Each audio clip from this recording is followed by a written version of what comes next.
a terra. Amém. Pode tomar o vosso assento. Queridos, estamos diante de uma palavra simples, uma palavra direta, e que nessa noite eu tenho certeza que vai trazer bom proveito para a sua vida e para a sua casa. Quando João recebe as revelações do livro de Apocalipse, vemos que João tinha um intuito e uma ordenância por intermédio de Deus.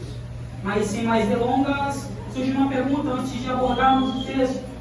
O que é ou quais são os 7 Espíritos de Deus? Isaías, no capítulo 11, ele vai dizer: e habitará sobre ele o Espírito de sabedoria, o Espírito de conhecimento, o Espírito de entendimento, o Espírito de conselho, o Espírito de fortaleza, o Espírito de temor. De Isaías, este é o Espírito Santo do Senhor.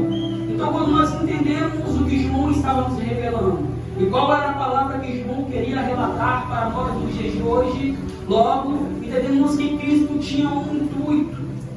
E quando abordamos então o capítulo 1 de Apocalipse, este livro que tem 22 capítulos, 12.000 palavras, 9 perguntas, 404 versículos, nos traz a revelação final de Cristo para nós nos dias de hoje.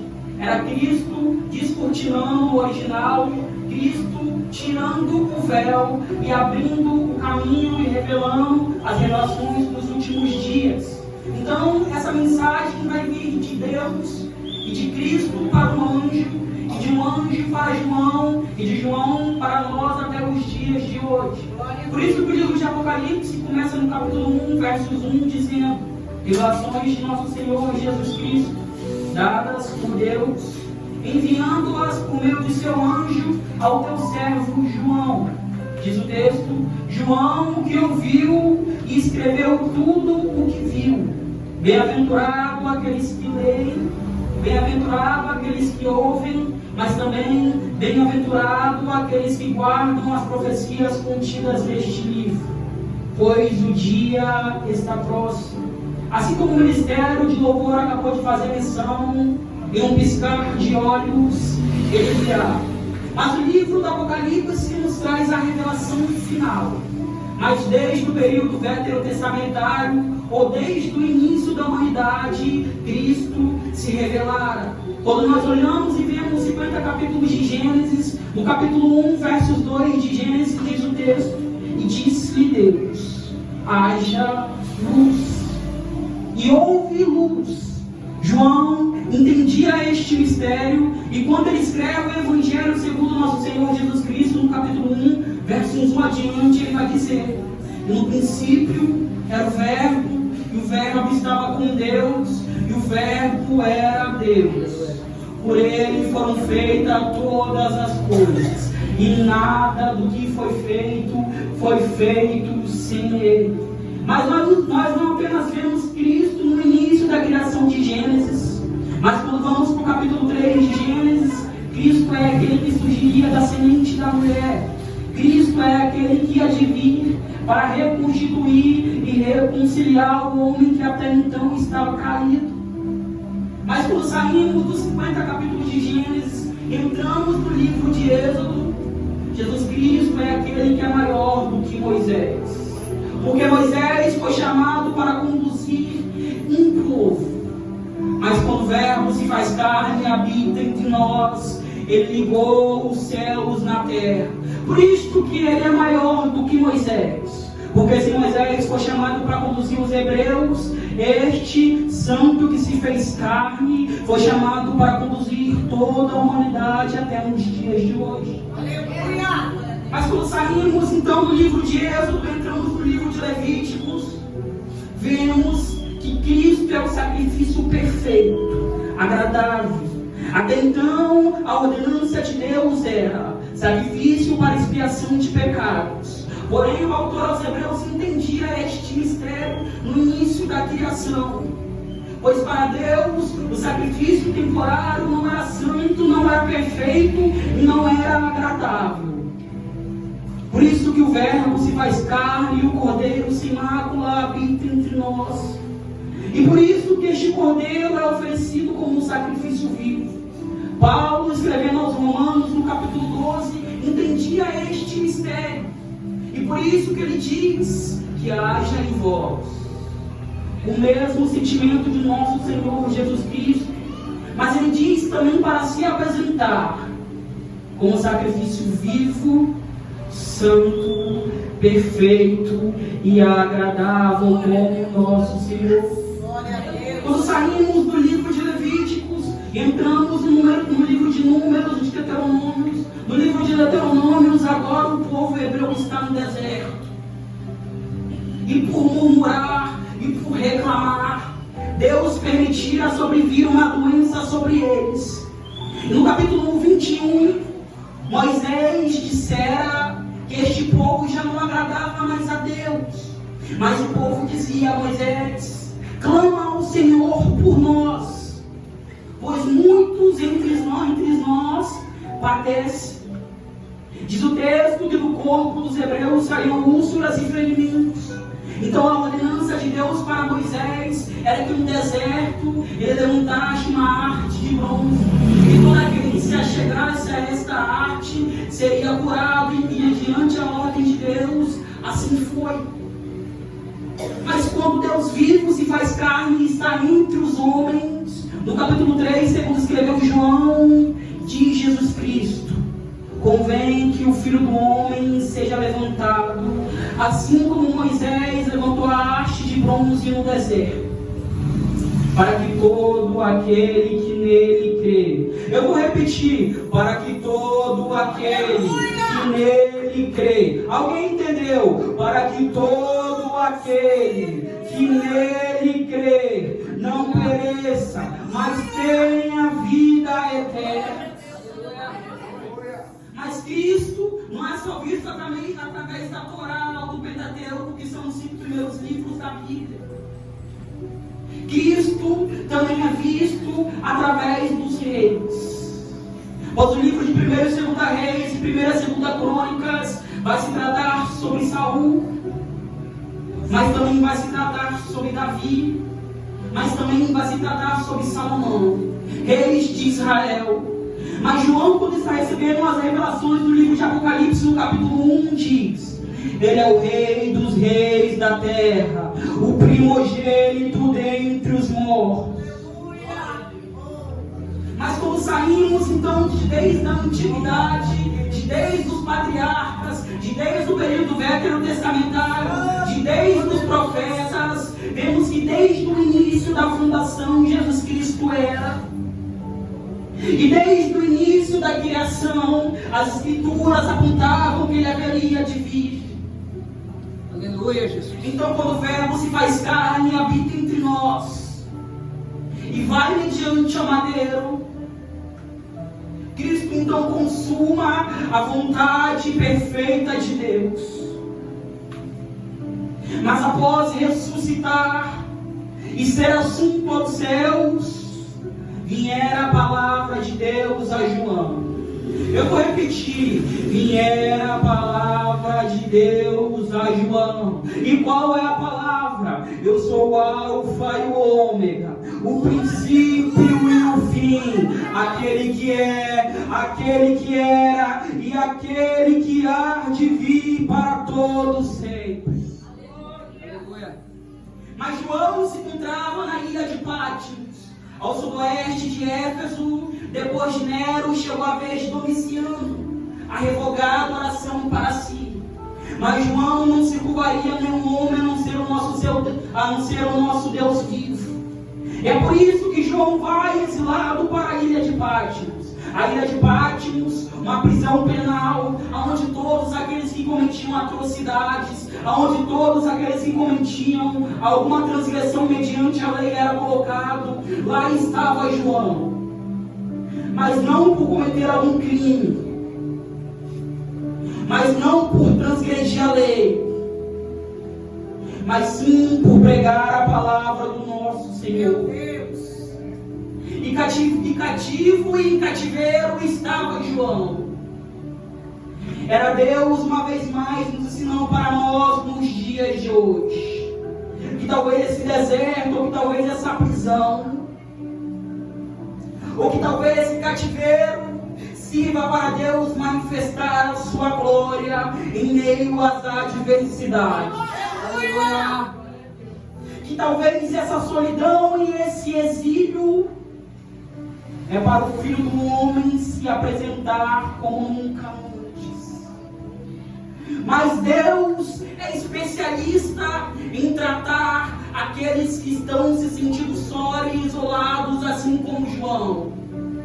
Pois em Gênesis capítulo 40, José também estava cativo, aprisionado e traído, e mediante ao Egito e mediante a Faraó, Deus o honrara e lhe dera revelações. Pois em Ezequiel capítulo 1, Ezequiel dissera que estava cativo à beira do rio Quebar, mas Ezequiel diz que viu os céus abertos.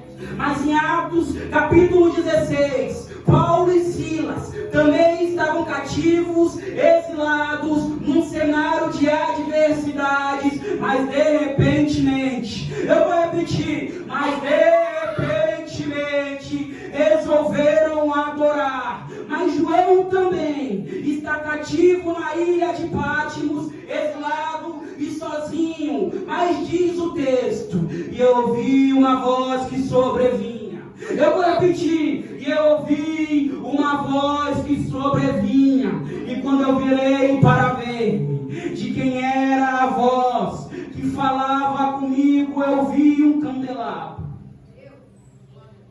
Diz o texto que João fala: e quando eu vi uma figura semelhante ao Filho do Homem, cujas vestes iam até os pés. Em seu peito tinha um cinto cingido com que de ouro, e seu cabelo era como a lã semelhante à neve. Seus olhos eram como chamas de fogo. Quem é este que João está vendo? Mas os seus pés eram como um latão reluzente, refinado numa fornalha. Mas este, quem é este? Em sua destra ele segurava 7 estrelas. Mas este, e quem é este? De sua boca saiu uma espada, afiada como que de 2 gumes. Mas este, e quem é este? E sua voz era como um estrondo, Vúzia, que era sóvia, de muitas águas. E dissera a João: quando eu vi, caí como morto.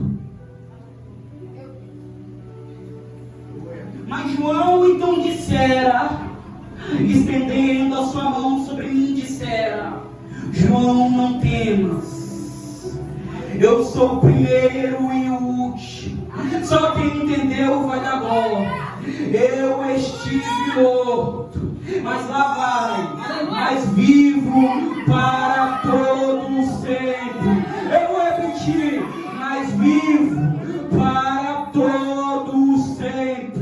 E tenho a chave da morte e do Hades em minhas mãos. O que João estava trazendo para nós nos dias de hoje: o Deus que você busca nas madrugadas, o Deus que você clama em angústia, o Deus que você busca em aflição, ele já não se encontra entre os mortos. Ele já não se encontra entre os mortos, porque ele vive para todos sempre. Eu vou repetir, pelo amor de Deus, começa a exaltar. Ele vive para todos sempre. No capítulo 2, então, diz o texto, escreve as 7 igrejas que estão na província da Ásia: Éfeso, Esmirna, Pérgamo, Tiatira, Sardes, Filadélfia e Laodiceia. Para cada igreja, Cristo se apresenta como nunca. Para Éfeso, Jesus Cristo é aquele que anda entre os 7 carniças de ouro e que segura as 7 estrelas. Para Esmirna, Jesus Cristo é aquele que morreu, mas reviveu.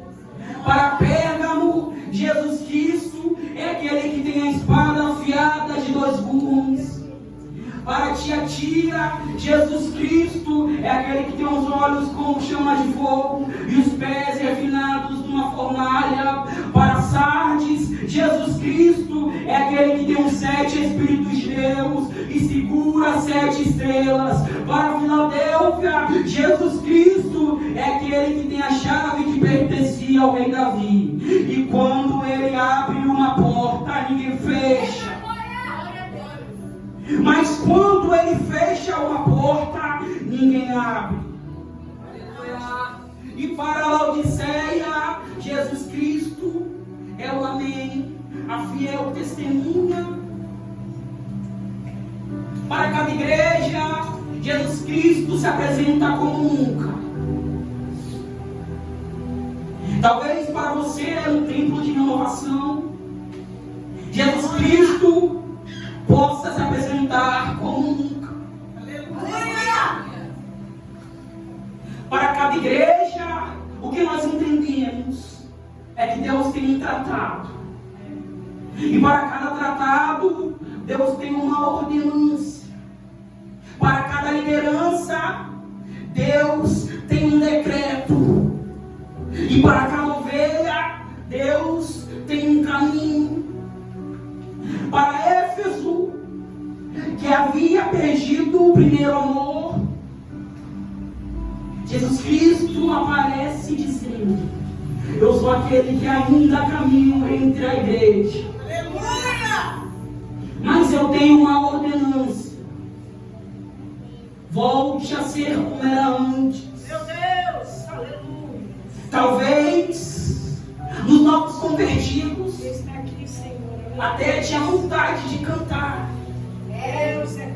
Ou talvez no início da conversão do ministério, no início da caminhada, até tinha prazer de servir ao rei. Mas com o passar do tempo logo se esfriou. Porque para Deus não importa como começa, mas importa como termina. Dissera o texto aos irmãos, aos nossos irmãos que estavam em Éfeso: volte a ser como era antes. Lembra do início das suas obras.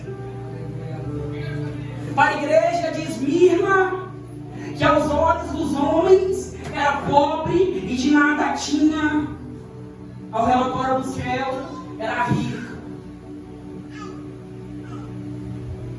Mas em Tiatira tinha uma profetisa que conduzia os irmãos pelo caminho de Balaão, de Balaque, e influenciava a se prostituir dentro do templo. Mas Cristo se apresenta que tem os olhos como chama de fogo. Pois Ele é aquele que de nada se oculta da sua presença. Mas, depois de escrever aos nossos irmãos das igrejas da província da Ásia, no capítulo 3 e 4, João, que estava em Pátimos, orando no dia do Senhor, agora já não mais se encontrava no térreo e na terra. E este é o mistério que Cristo traz para nós nos dias de hoje.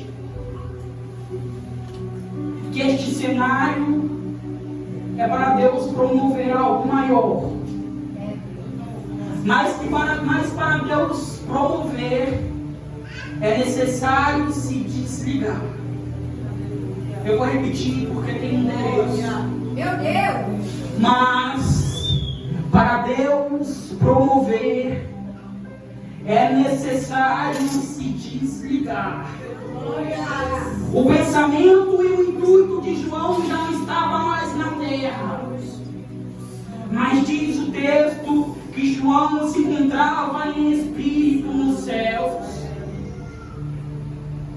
E João relata no capítulo 4, dizendo: e eu ouvi uma voz que dizia: suba, e lhe mostrarei as revelações que devem suceder depois destas. Agora João já não se encontrava mais na terra, e o que João estava vendo mediante a sua face E o que João queria revelar para nós nos dias de hoje? João disse que quando ele chega nas mansões celestiais, de imediato ele vê um trono. Glória a Deus. E João não somente vê um trono, mas João vê aquele que está sentado no trono. Porque trono e Deus é a mesma coisa. Está interligado, está colado. Deus não senta, Deus se assenta. Trono e Deus, então, estão interligados. E João diz que do trono saíram raios e relâmpagos. Mas este que estava no trono, a sua aparência era como que de jaspe, de âmbar, e refletia como nunca antes.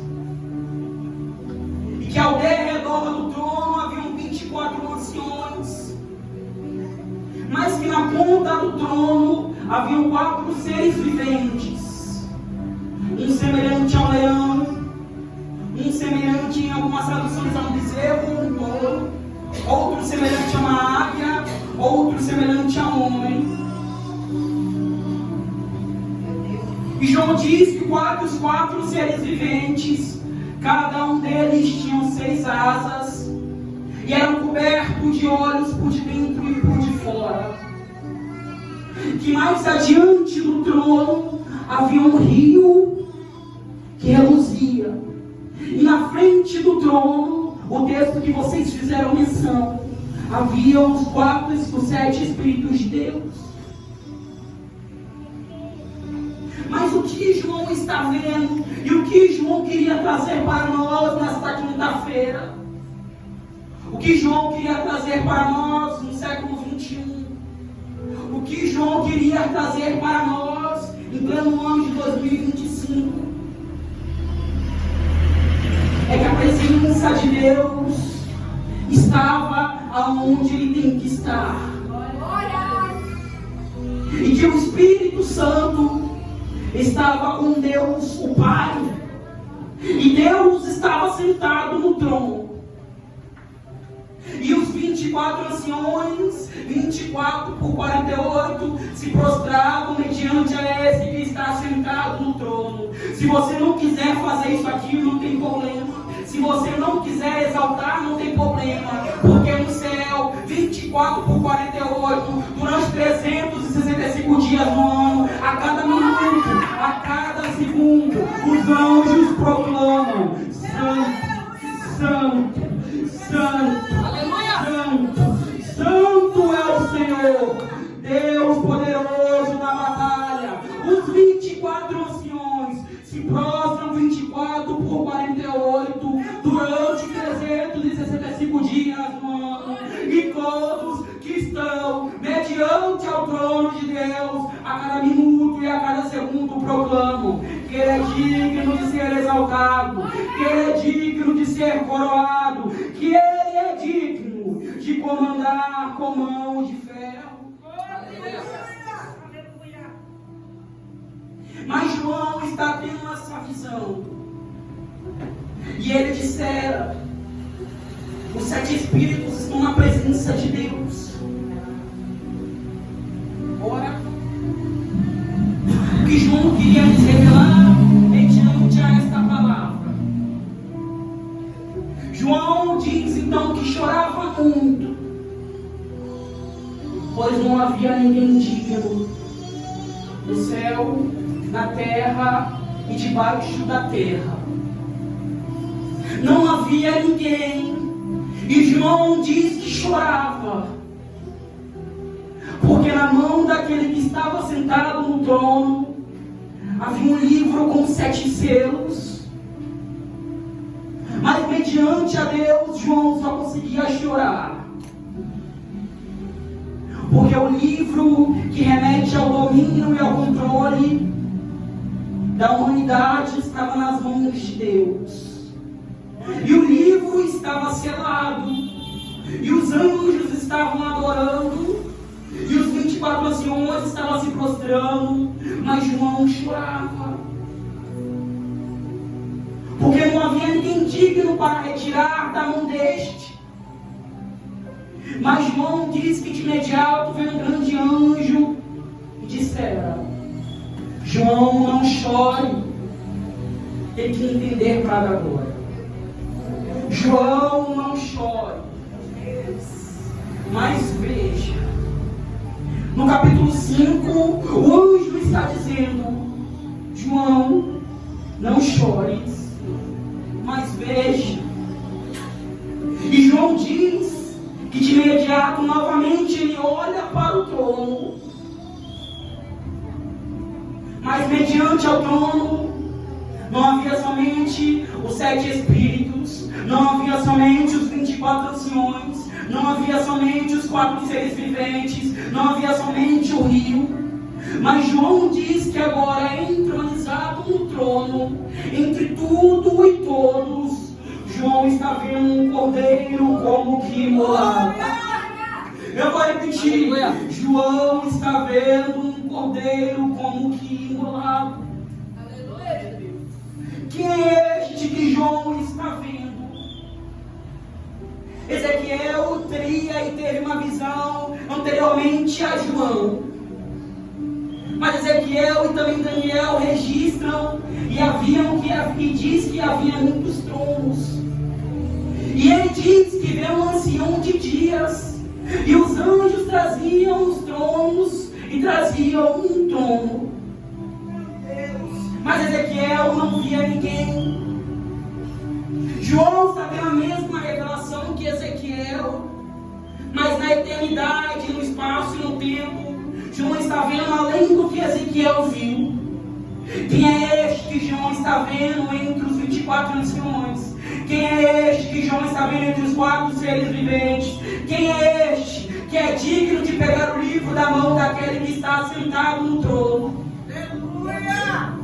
João diz, e eu estou vendo, era como se o espaço e o tempo já não existissem mais. Era como se o seu passado, o seu presente e o seu futuro já não existem mais. O salmista entende isso, escrevendo um livro de salmos, um salmos conhecido, o salmista diz: levantai, ó portas, as vossas cabeças, levantai, ó entradas eternas, aleluia, e entrará o Rei da Glória.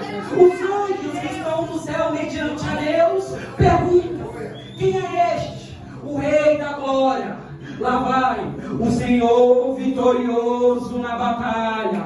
Ele é, eu vou repetir, Ele é o Rei da Glória. Mas após Jesus morrer e ressuscitar, antes de João e João ver depois, Jesus Cristo está entre os discípulos em Atos capítulo 1 dizendo: aguardem. As Marias já não o encontram mais no túmulo. E o anjo dissera: porque procura dentre os mortos aquele que vive. Mas Jesus disse aos discípulos: aguardem em Jerusalém. E neste imediato Jesus está sendo assunto aos céus. E tem um anjo dizendo: varões galileus, este mesmo que está sendo assunto aos céus, em breve virá. O que João está vendo em Apocalipse capítulo 5 era Jesus Cristo sendo assunto em Atos capítulo 1 e 2 e entrando no céu. Quando ele entra no céu, os anjos dizem: levantai, ó portas, pois ele é o Deus vitorioso na batalha. E qual batalha? A batalha da morte, a batalha da ressurreição e a batalha da vida eterna. E este que é assunto aos céus agora está nos céus. E estando nos céus, ele pega o livro da mão daquele que estava sentado no trono. É este o cordeiro que João está vendo. O que João está revelando para nós nos dias de hoje é que agora o destino da humanidade pertence a somente um: Jesus Cristo de Nazaré. Aleluia. Eu vou repetir: Jesus Cristo de Nazaré. Talvez você está acostumado a ouvir chamar seu irmão, Ou talvez você está acostumado, levanta a mão que Deus vai mandar. Mas eu tenho uma palavra para você nesta noite. Eu saí da minha casa, do meu lar, para pregar aquele Cristo que vive, aquele Cristo que reina, aquele Cristo que comanda para todos os seus. Aleluia! Mas então Cristo pega o livro. E o texto que vocês fizeram menção era: os 7 espíritos foram enviados à terra. Alguém entendeu? E os 7 espíritos foram enviados à terra. Jesus dissera: aguarde, porque eu vou para o Pai, mas eu vos enviarei. Eu vou repetir: mas eu vos enviarei na mesma semelhança. E neste momento, Atos capítulo 1 e 2, e cumprindo-se o dia de Pentecostes. Eu vou repetir: aleluia. E cumprindo-se o dia de Pentecostes. Talvez um culto igual a esse, estavam todos reunidos. Eu vou repetir: estavam todos reunidos. E veio do som como de um vento veemente, impetuoso. Quem é este? Encheu a casa onde estavam assentados. Aleluia. Quem é este? E todos foram cheios. Ressou, Quentro, Vúcia, Remantocavo, Rússia, Quentro, estou no meio da Vúcia. Deus está aqui. Queira só, estou cuidando de corações. Quentro, ressou, estou visitando lares nesta noite. Vúcia, Ramandosovia, estou livrando de bala perdida. Quentro, ressou, Vúcia, estou capacitando membros nessa obra. Vúcia, Quenamúcia, Ora, estou livrando crianças nesta noite. Para Deus dizendo: o Espírito Santo está entre nós. Só quem é batizado com este fogo, só quem resplandece este fogo, só quem tem a chama, começa a exaltar, começa a glorificar. Eu vou liberar 30 segundos para encher essa casa de glória. 30. Rússia, queima, eu sou 29, ele está entre nós, ele vai encher só quem me achei. 27, o Espírito da verdade está entre nós. 26, ele vai encher a casa, ele vai curar famílias. 25, Cristo é aquele que vive, Cristo é aquele que reina, Cristo é aquele que comanda. 24, sai pra lá, Satanás, Deus é quem rege essa casa. 23, as lideranças dessa congregação não sucumbirão ao mal. 22, Deus se faz presente nesta casa. 21, começa a exaltar. Eu sou, entrou. 20, ele vai encher essa casa nesta noite. 19, ele está visitando relacionamentos nesta noite. 18, ele está trazendo renovo para quem quer ser renovado. 17, ele vai visitar crianças nesta noite. 16, ele vai ungir e vai levantar vaso novo na casa. 15, ele vai transformar mulheres nesse ministério. 14, ele vai dar e capacitar dons para aqueles que nele buscam. 13, ele vai batizar com língua estranha nessa noite. 12, só quem quer, começa a exaltar.